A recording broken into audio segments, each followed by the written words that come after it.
Hey, what's going on, everyone? Today we're going to talk about the brand new Dying Light update, the Beast Update 1.004, and there's a lot to unpack here, so let's just walk through it together like we're having a conversation, because this update isn't some tiny hotfix. It actually addresses some issues that have been bugging players since launch, and at the same time, it throws in a couple of rewards that might make you smile if you've been around since release, or even if you're just jumping back in. Everything all right? Now, if you've been spending time with the game over the last couple of weeks, you probably noticed some weird quirks. Things like rain showing up in places where it absolutely shouldn't be, like inside buildings, which always breaks the immersion and makes you stop for a second wondering if you're losing your mind. Well, good news. This patch finally cleans that up, so you won't be seeing random showers in your living room anymore. Another thing people have been frustrated with is the day and night cycle, because in a game like Dying Light, that's a big deal. Half the fun and half the challenge comes from knowing that the world completely shifts when the sun goes down. You get that extra tension, the atmosphere changes, the enemies act differently, so when that system gets buggy, it takes away from the whole point of playing. Some players were reporting that the time would freeze or the transitions wouldn't happen properly, leaving you stuck in a weird limbo of endless day or night. That's been addressed too. So now the natural flow of time and weather is back where it needs to be, which honestly is a relief because without it, the pacing of the game just felt broken. But the patch isn't only about fixing stuff, and that's where it gets interesting. The developers decided to sweeten the deal with some extra rewards. If you were someone who picked up the Ultimate Edition or pre ordered, you now have access to the Apex car skin in your stash, which is one of those cool little cosmetic touches that make you want to jump back in just to see how it looks. And even if you didn't pre order or drop extra money on bundles, the team is handing out a thank you gift for everyone in the form of the Hellhound Shotgun.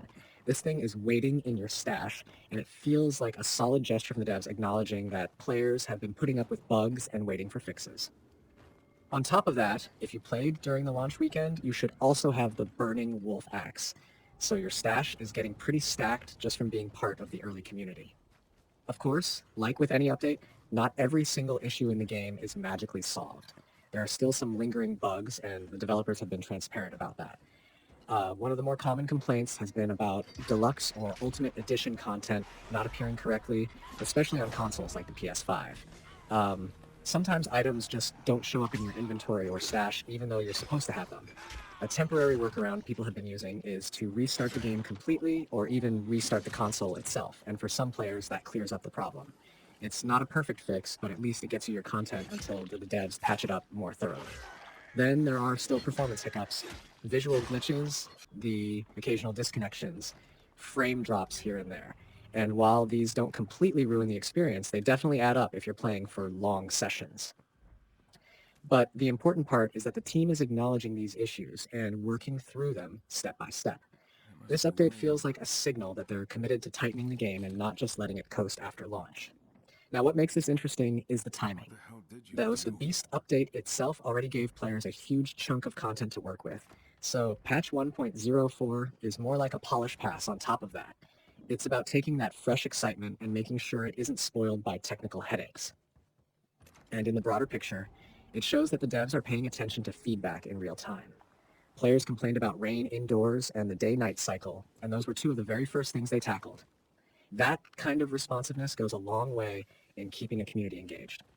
When you think about what these kinds of updates do for a game like this, it's not just about fixing the stuff, the technical. It's about maintaining trust. If you're playing a live service style game or just any title that's going to be supported long term, you want to know that the devs aren't going to abandon it the second it leaves the spotlight. And so far, it looks like they're proving that. Yes, the rewards are part of that strategy too, because giving players free weapons and skins is a way of saying thanks for sticking with them, but it also keeps people logging in, checking their stash, and then maybe deciding to play a few more hours once they're already there. It's also worth pointing out how something as simple as the day and night cycle can totally change the mood of this game. When it's working properly, you get that tense moment when the sun starts to dip and you know things are about to get dangerous. That's when you start planning whether you're going to sprint back to a safe zone, risk staying out in the open, or try to sneak around in the dark for better What's loot. he like? That entire dynamic hinges on the cycle functioning correctly. So fixing that bug is way more important than it might sound on paper. Without it, the whole risk reward system No, no, collapses. no, no, no, no. And the rain indoors issue. What does Yeah, it? it sounds small, What but the? think about how often weather contributes to atmosphere in a game like this. Rain outside makes everything feel gritty, oppressive, and dangerous. But the second you step inside and it's still raining on your head, the illusion falls apart. Little things like that matter a lot when the whole selling point of your game is immersion in a brutal post-apocalyptic world. So even though it's technically just a graphical bug, it hits way harder because it messes with the mood. Now, as for the new weapons, let's talk about that Hellhound Shotgun. A gift weapon is always nice, but in a game where combat is so tactile and brutal, a shotgun can be a complete game changer. The sound design, the feel of blasting enemies back, it all plays into that satisfying feedback loop that keeps you wanting more. And because it's free, every single player gets to experience it without having to grind or pay extra. That's a smart move because it gives everyone a reason to log back in and test it out. Same with the Burning Wolf axe. If you had it from launch weekend, it's another reminder that being part of the community early pays off. The Apex car skin, on the other hand, is more of a cosmetic flex. It's one of those things that might not affect gameplay directly, but definitely makes you feel like you're customizing your experience and showing off that you were an early supporter.